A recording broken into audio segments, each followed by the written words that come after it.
రావడానికి అని చూసేంత లేదు. మనకు ఎలా ఉండేదంటే పూర్వం ఒకటే కేసు, మన అందరికీ గుర్తున్న కేసు అంటే మీరు అప్పుడు ఇంకా చాలామంది పుట్టుండరు. ఇందిరాగాంధీని అరెస్ట్ చేశారు. ఇందిరాగాంధీని అరెస్ట్ చేసి ఎవరో జనతా గవర్నమెంట్ అరెస్ట్ చేయాలని మొత్తం ఎత్తికి ఎలాగనే ప్రెస్టేజ్ ఆఫ్ జనతా గవర్నమెంట్ తీసుకెళ్ళి అరెస్ట్ చేసి తీసుకెళ్తుంటే దారిలో ఒక చోట ఆవిడ ఒకసారి కారోపు ఒకసారి కారోపు ఏమో ఎందుకు ఆపందో, ఇందిరాగాంధీ కదా మాజీ ప్రధాని, కారాపి ఏంటండి అన్నారు. ఒకసారి తలదిక్కుతున్నట్టు అంత చెప్పక్కలేదు, కారాపారు. కారు దిగి నెమ్మదిగా అలా వెళ్ళి ఆ నేల మీద కూర్చునేటప్పటికి వాళ్ళకి అర్థం అవ్వలేదు, ఏంటి ఇప్పుడు ఇక్కడ కూర్చుని పోయిందని. చెప్పింది, నన్ను ఢిల్లీలో అరెస్ట్ చేశారు, ఢిల్లీలో కోర్టుకు తీసుకెళ్ళాలి, ఇది హర్యానా. ఆ మొక్క ఆవిడ కూర్చున్న మొక్క హర్యానాలో నన్ను మీరేం చేయటానికి లేదు, హర్యానా మేజిస్ట్రేట్ దగ్గరికి తీసుకెళ్ళండి. ఎవరికి అర్థం అలా. అప్పుడు శివశంకర్ గారి సలహా ఇచ్చాడని, శివశంకర్ గారికి చాలా ఇంపార్టెన్స్ వచ్చింది, చాలా పెద్ద పేరు ఎవరు ఇచ్చారో నాకు తెలియదు, పెద్ద మారుమోగిపోయిందనమాట. ఎవరో ఇంత టెక్నికల్. వెంటనే తీసుకెళ్ళాలని హర్యానాలోనే ఒక గెస్ట్ హౌస్లో పెట్టి ఏం చేయాలో బాబు అని అడిగారు. ఆవిడ హర్యానాలోంచి బయటికి రానంటుంది, హర్యానా స్టేట్లో నన్ను ఇక్కడే ఢిల్లీ వెళ్ళిపోతే అంటారు. ఎంత టెక్నికల్ చూడండి. బెయిల్ ఇచ్చేశారు. ఇందిరాగాంధీని అంత పెద్ద వ్యూహం వేసి పదవిలోంచి పోయిన 6 నెలలకో ఎప్పుడో అరెస్ట్ చేసి ఇంటి నుంచి పట్టుకొస్తూ జనం వ్యవహారం తక్కువ మేజిస్ట్రేట్ టెక్నికల్ చూశాడు, లేదు బాబు కరెక్టే, హర్యానాలో అరెస్ట్ చేయడానికి కాబట్టి నేను ఇచ్చేస్తున్నాను, బెయిల్ ఇంటికి వెళ్ళిపోయినాను. పెద్ద బ్లో అది. ప్రధానమంత్రి చరణ్ సింగ్కి గొడవలు వచ్చేసే పరిస్థితిలో దెబ్బ కొట్టినటువంటిది ఒక్క మేజిస్ట్రేట్ గారు ఇచ్చినటువంటి లీగల్ ఆర్డర్ వల్ల. ఎవరికి బయాస్ అవ్వాలా, లీగల్ ఆర్డర్గా ఇచ్చాడు. అలా ఉండేవారు. ఇప్పుడు ఏమైందంటే వాళ్ళు పోలీసులు తెచ్చారంటే కేసు ఏదో ఉంటుంది, రిమాండ్ అనేద్దాం, మనకెందుకు డీటెయిల్స్లోకి వెళ్తాం. బెయిల్ మూవ్ చేసుకున్నాక చెప్తారుగా, వాళ్ళు చెప్తారు వీళ్ళు చెప్తారు, అది ప్రొసీజర్ అయిపోయింది. ఒక మేజిస్ట్రేట్ తప్పు కాదు, ఎవరన్నా సరే. మొన్న అడిగారు ఒక కేసులో, సుప్రీంకోర్టు హైకోర్టు అడిగింది, అసలు మీరు చదివి ఇస్తున్నారా, ఎవరన్నా తీసుకురాగానే చదువుతున్నారా మీరు కేసు అని. ఇప్పుడు అందులో వీళ్ళు చేయాలనుకుంటే, గవర్నమెంట్ అధికారంలో ఉన్న వాళ్ళు చేయాలనుకుంటే 1,00,000 రకాలుగా చేయించండి, కానీ చేయటం వల్ల పబ్లిక్లో పలసన పడతామని చెప్పి చేయరు.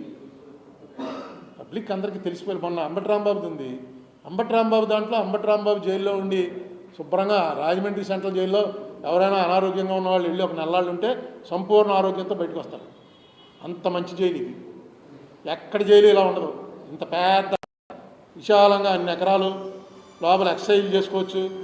అందులో రిమాండ్ ప్రిజనర్స్ ఏ పని చేయక్కలేదు, చక్కగా చెట్టు కింద కూర్చోవచ్చు, హ్యాపీ. మన రాంబాబుని కలిసినప్పుడు అదే అన్నాను, ఆరోగ్యం అది అంటే ఒక ఫుడ్డే కొంచెం ఇబ్బంది అవుతుంది, ఇంకా అడ్జస్ట్ అవుతుంది, ఎందుకంటే అతను ఏవో మామూలు ఇది కాకుండా కొంత గింజలు అలాంటివి ఏవో తింటూ ఎక్సర్సైజ్ చేస్తున్నాడు, అదే కొంచెం ఇబ్బంది తప్ప అన్నీ బాగానే ఉన్నాయన్నాడు. ఏమైంది, రాంబాబుకి వచ్చినటువంటిది నష్టమే ఉండదు, కానీ ప్రభుత్వం మాత్రం క్లియర్గా ఈ వీడియో చూపిస్తారు రేపు. ఇదిగో ఇంటి మీద 6 గంటల సేపు అందరం చూసాం కదా, ఇదేంటిది ఇలాగా పోలీసు వాళ్ళు వదిలేస్తారు, యాక్షన్ కూడా చేయలేదు పోలీసులు. అట్లీస్ట్ వాళ్ళు తోసేస్తున్నట్టో కొడుతున్నట్టో మేము తక్కువ మంది అయిపోయామని. మరి అది ఎంత డ్యామేజ్ అది. మళ్ళీ వెంటనే వాళ్ళకి స్టేషన్ బెయిల్ ఇచ్చేయటం ఏదైనా అది గవర్నమెంట్ డిసైడ్ చేసిన దాంట్లోకి నేను వెళ్ళగానే, రాంబాబు అనేవాడు నాకు పర్సనల్గా ఫ్రెండ్, 40 ఏళ్ళు అయిపోయింది, 35 ఏళ్ళు అయింది. డెఫినెట్గా అతను జైల్లో ఉన్నాడు, రాజమండ్రి జైల్లో ఉంటే నేను వెళ్ళటం అనేది నా ధర్మం. అప్పుడు ఆంజనేయులను చూడడానికి వెళ్ళినప్పుడు అంత గొడవ చేశారు. ఆయన నాకు బాగా, నేను ఫస్ట్ ఎంపీ అయినప్పటి నుంచి బాగా ఫ్రెండ్, మనకు చుట్టాలు, ఇక్కడ ఉన్నటువంటి హోతా వాళ్ళు, జంజాల వాళ్ళు, వాళ్ళతో వియ్యమైంది, తెలుసున్న ఆయన. ఇప్పటికి కూడా నేను ఆయన కరప్ట్ అంటే నమ్మను, ఆయన కరప్ట్ అని ఎప్పుడూ వినలేదు, నేను నమ్మను. అగ్రెసివ్, కొంచెం ఎక్సెసివ్ ఇది ఉంది, కొంచెం దాన్ని ఏమంటారు పోలీసింగ్లో కఠినమైన పోలీసు. చంద్రబాబు నాయుడు గారి టైంలో కూడా చాలా ఇంపార్టెంట్ జిల్లాలకు ఎస్పీగా వేశారు. సరే అతను టైం బాగాలేదు, జైలుకి వెళ్ళి చూడకుండా మానేస్తామా. అదే రాంబాబుకి వెళ్ళామో వెళ్తే దేనికి తిడుతున్నారు, రాంబాబుని చూడటానికి వెళ్ళిన తిడుతున్నారో, లేకపోతే అందులో జంతుకోపు లేదే అన్నందుకు తిడుతున్నారో నాకు అర్థం లేదు.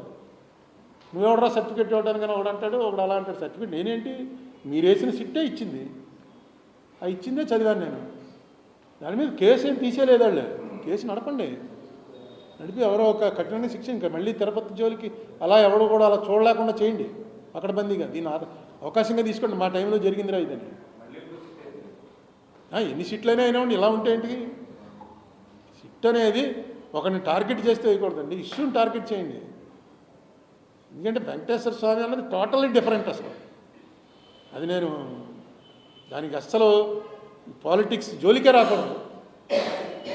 అంత గ్రేట్ దీంట్లోకి వెంకటేశ్వర స్వామి అనేది మన అట్లీస్ట్ మన ఆంధ్ర, తెలంగాణ, సౌత్ ఇండియాలో ఉన్నటువంటి హిందువులకి వెంకటేశ్వర స్వామి అంటే కలియుగ వైకుంఠం. అది సాక్షాత్తు శ్రీ మహావిష్ణువు కలికావతారం కాదు, ఇదిగో వెంకటేశ్వర స్వామి అవతారంలో వచ్చాడు అని నమ్మేవాళ్ళే ఎక్కువ, లేకపోతే ఆ రష్ ఉండదు.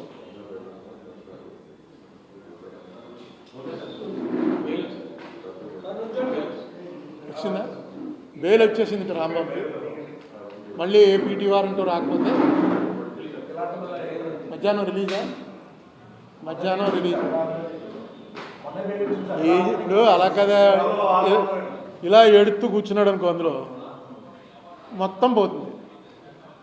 చంద్రబాబు నాయుడు గారు ఎంత హుషారుగా వచ్చాడు. ఇప్పుడు రఘురామరాజు ఎలా వెళ్ళాడు, చేతులు ఊపుకుంటూ, కాలు పైనెట్టి చేతులు ఊపుకుంటూ వెళ్ళాడు. నీకు ఎంత నొప్పి ఉన్నా పబ్లిక్ కోసం కొన్ని చేయకి తప్పదు. అది కూడా పెద్ద ఇది చేసి ఏదో సినిమాలో బాగా పాపులర్. అంటే రాంబాబు అనే అతను మనిషి స్కేప్ కోట్ చేయబడ్డాడు. ఇది ఉన్న కోపం జగన్ మీద. జగన్కి ఒక ప్రధానమైనటువంటి బాగా మాట్లాడే శక్తి ఉన్నవాడు. ఎప్పుడు కూడా అతను తప్పు మాట్లాడటం నేను వెళ్ళా. చాలా వ్యంగ్యం, ఎటకారం, వేళాకోళం ఉంటుంది, కానీ తప్పుగా ఒక మనిషిని కించపరిచేలా. ఎందుకంటే నా మీద చాలాసార్లు మాట్లాడాడు. నేను అప్పుడు కాంగ్రెస్లో ఉండి అతను వైసీపీలోకి వెళ్ళినప్పుడు నా మీద బోల్డ్ అని ప్రెస్ మీట్లు పెట్టాడు. ద్రోహి నువ్వు అన్నాడు, ఇది అన్నాడు. ఎప్పుడు కానీ అందులో అన్పార్లమెంటరీ వర్డ్స్ ఏముండవు. మనం ఎలా మాట్లాడేవాడిని అనడానికి లేదు. నా మీద ఆ లెవెల్లో రెచ్చిపోయేవి అనడానికి ఉంటుంది తప్ప అలాంటి మాటలు మాట్లాడతావా అన్నారు. ఎప్పుడు మొన్న కూడా అతను ఏం ప్రెస్ మీట్లో అన్నదో ఏదో కాదు, అతనిలో అనుకున్న మాట వచ్చి కార్మి కొట్టేస్తుంటే అతను అనుకున్నాడు, ఎందుకంటే కొడుతున్నాడు ఎవరో అతనికి తెలిసి ఉండరు. చంద్రబాబు నాయుడు మనుషులని చెప్పి చంద్రబాబు నాయుడు అనేసాడు. అన్నాక వెంటనే చాలా బాధపడ్డాడు. చాలా మొన్న కూడా నాకు జైల్లో అదే చెప్పాడు, ప్రెస్ మీట్ పెట్టి చెప్పాడు. మొన్న జైల్లో కూడా బాధపడ్డాడు. ఎలా వచ్చిందో అలా వచ్చింది, ఇంకా కొడతనం పోలేదు నాకు, చిచి ఎలా మాట్లాడు. నెక్స్ట్ టైం పెడదాం.